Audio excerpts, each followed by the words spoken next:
I was getting an adrenaline rush from gambling. I knew at about 17 I had a bit of a problem. Then I couldn't stop and it took control of my life. Gambling turned me into a criminal.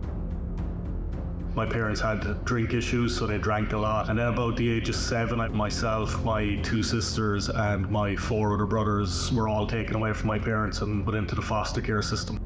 I would have known about gambling, but a few of my friends in school had already kind of started. One day at lunchtime, they asked me if I wanted to go down. I kind of loved it straight away. I lost the first few bets, but about 5 or 6 bets in, I won like €200. I was getting an adrenaline rush from gambling. If my bets were close to winning, you feel on top of the world. And if they lost at the time, I was kind of thinking, it's fine, I'll win the next one. That first big win you ever have, that's kind of what you're chasing after for as long as you gamble.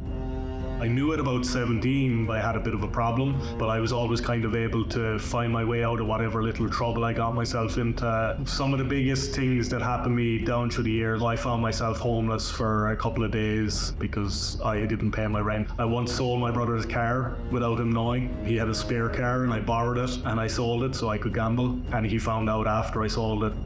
Because about 27, I started a cat rescue in Ireland. Eventually we became a registered Irish charity and I was in control of the money. And because I was gambling, because of my addiction, I started to take some of that money and I started to use it for gambling. It was December 2019 that I found out. It was €27,500 and that's what I stole. It took me about 3 years to repay the money and I was actually facing a substantial prison sentence. I kind of wanted to end things there and then.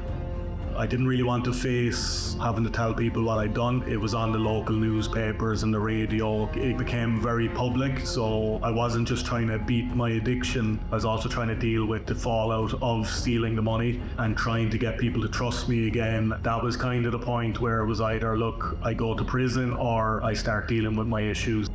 Gambling affected my relationships. It was a pretty dark place. You don't want to go to work. So if you lose money, you can't afford to go to work. If you win money, you don't want to because you're like, I have money, I don't need to go. It affects your motivation. So you don't want to get up in the morning. You kind of stay in bed till maybe 1, 2 p.m. and then you're going to bed at 3 or 4 o'clock in the morning because you're up late gambling. It damages everything. I actually ended up going for one-on-one addiction counselling. We did it through Zoom and phone calls. That's kind of when everything for me changed. I've achieved 4 years of being gamble-free is something I could have never dreamt of before. My mental health is good. I feel better. I look better than when I was gambling. Everything improves when you stop. Addiction wants to make you feel alone. That's why it's so successful at catching people. It makes you feel like you're by yourself, but you're not. There's millions of us, and the more we talk, the better you'll get. No matter where you are, you can work your way out of it. I am seen. Are you?